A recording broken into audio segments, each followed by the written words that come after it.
Anong mensahe ang kailangan marinig ng mga Leo mula October 16 to 31, 2024? Pwede nangyayari na to o mangyayari pa lang. Kung hindi man para sa inyo itong magiging reading, di baka para sa someone na malapit sa inyo o sa someone na kakilala nyo mismo. Hindi ko alam kung anong lalabas, kung positive ba o negative. Depende sa kung anong ma-pick up kong energy. Baka may lumabas na gender mamaya, gawin nyo na lang energy. Masculine at feminine energy.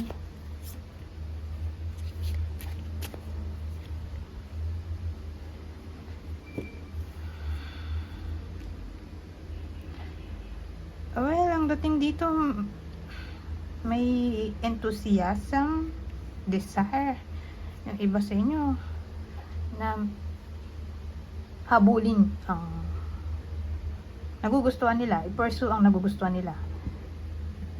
Tingin ko may crush na yung iba sa inyo, dumating na to, hindi na makapagpigil dito, impatient na kasi yung kabayo umuusok na ang ilong.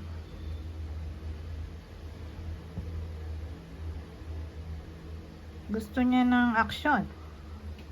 So malamang yung iba sa inyo na may crush na nga, pwede babae, lalaki, sila mismo yung a-action, mag-make a move para mapansin sila nung crush nila, o baka sila mismo yung unang magte-text.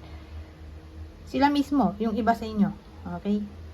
Hindi kayo yung maghihintay, kundi kayo yung action. Ganun ang dating dito, yung iba sa inyo siyempre. Kasi nauna to eh. So ibig sabihin may partner na, di ba? Hindi pa nga lang sila. O pwedeng sila, ay hindi pa nga, hindi pa. Kasi pinipursue pa lang dito. So crush pa lang yan. Connection card kasi to. Sa bagay, ibang meaning din naman niya. Ay, new romance daw. New partnership. Pero tingin ko dun yun sa The Lovers. Pero pag nakita ko yung Two of Ghosts o Two of Cups, ano lang siya? Understanding.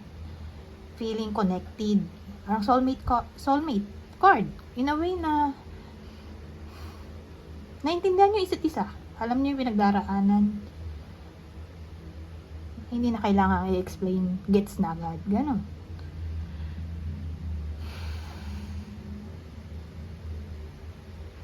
Kasi nandito kasi yung Knight of Wands. So, ang dating sa akin, pinipursue na to.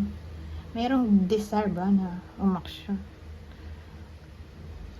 Saka, card din ng flirtation. So, gano'n. Kasi kung yan, Ace of Cups, nasa process pa lang ng paghahanap. O sabihin natin, kakamit pa lang. As in, wala pang 1 linggo. Yun ang dating sa akin. Pag kasi naging Two of Cups na to, sa akin lang ibig sabihin, nagkausap na sila ng matagal-tagal, pero hindi pa sila sa case na to. Pero kung ganito na nga, eto, pa-person na nga, di ba? Magiging sila. Kasi case to case basis naman. Pero sa ganitong case, ma-action pa lang to eh. A-action pa nga lang actually. Ito, umaksyon na. So, may result na to. Yung result, di sila na. Diyan na siguro papasok yung new romance o new partnership. Pero sa case na ito, ma-action pa lang eh. A-action pa lang. Ito yung magiging action. Okay. Pero ganito. Lagyan natin ng clue. Diba? Para mas detalyado. Ito yung crush ng iba sa inyo. Actually, pwede rin naman tumama sa inyo itong clue. So, yung clue natin pwedeng tumama sa inyo o sa person nyo mismo. Para sa iba sa inyo. Older than you. Albino, sobrang puti naman ito. So yung iba naman ay black o African American ang crush. O baka ganito yung ano, lahi. May ibang lahi yung iba sa inyo. O lahi ng crush nila. So again, kundi maputi. Pero ito, grabe, sobrang puti. Ito mas sobrang itim. So again, case to case basis na. O baka kayo mismo to na may lahing ganyan. Kung hindi yung crush niyo. So ito siguro yung edad ng crush ng iba sa inyo. O kayo mismo. Depende sa nanonood. So kunin nyo lang yung info na sa tingin na fit. Sa iba sa inyo. Ay, yung iba witch. So, ito light skin. Ito sobrang puti talaga.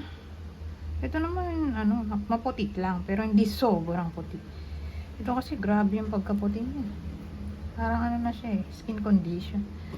Ito witch. So, ibig sabihin, interested siguro yung iba sa inyo o yung person nyo sa mga witchcraft. Actually, ito namang ganitong mga cards divination ay nanggaling din sa witchcraft, di ba? So, mahilig din siguro sa mga kung ano-anong divinations, virtuality. Yung iba sa inyo o yung person nyo. Anyways,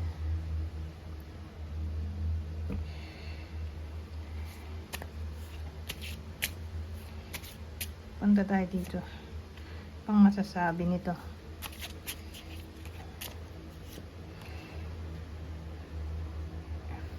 Oh, ito maganda oh. Kasi probably nangyayari na to. Nangyayari. Ayun nga, na-stress yung iba sa inyo, puno ng takot, fear and stress. Pero don't worry, kasi paparating na tong great happiness. Okay? So, ibig sabihin, magkakaroon ng good change o improvement. Okay? Kasi great happiness to, imagine. Great happiness, o ano eh, parang sobrang happiness, great eh. Kung happiness, edi mababaw lang. Ito, great.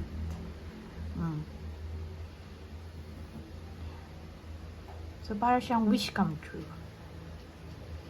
O accomplishment ng something, o fulfillment. Para bang sobrang fortunate, magiging fortunate o lucky. Yung iba sa inyo, o baka mangyari yung mga ini-expect ng iba sa inyo. Who knows? Baka magkapera kung yun ang wish, di ba? Basta malaki. Great eh. Malaking happiness. Kasiyahan. O baka ano to? Magbubunga na ang hard work ng iba sa inyo. O malalampasan na nila ang kanilang mga pagsubok sa buhay. So case to case basis.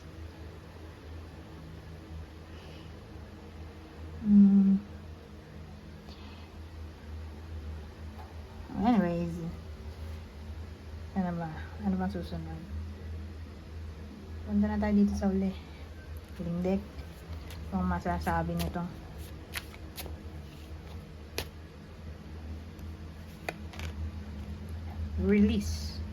Release grudges, wounds, and pent-up feelings through healthy activities.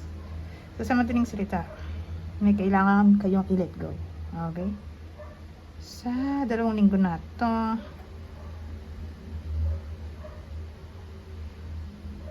sabihin natin, diversion to. Sabihin natin, mainam kung may gagawin yung iba sa inyo. Kapag na-stress, galit, o pag masyadong overwhelming yung feelings.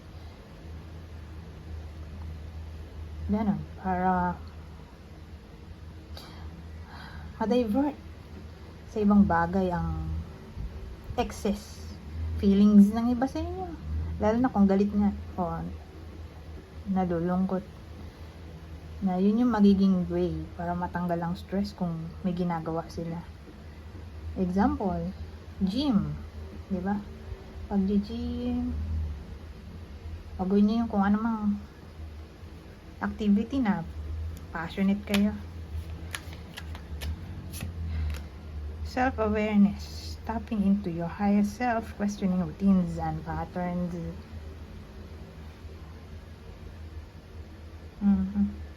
Eh, di ibig sabihin, pay attention yan. May mga bagay-bagay na kailangan yung pagtuunan ng pansin, lalo na yung mga bagay-bagay na palaging umuulit o may pattern. Baka may meaning yon. Kaya sabi, self-awareness.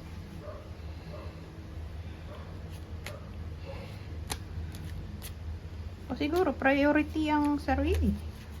Mga pangangailangan ng sarili. Sa 2 linggo na to. Oh, confession. Oh. Releasing a secret. Pursuing virtues through honesty. Well, 2 case lang yan. Pwedeng kayo to, na magko-confess, o may someone else na magko-confess sa iba sa inyo. So, ibig sabihin, may someone, whether kayo to, o someone else nga, ay may ibubulgar na sikreto. O sabihin natin, may someone na magko-correct ng kanyang mistake sa nakaraan. Anyways, hanggang dito na lang. Goodbye po now.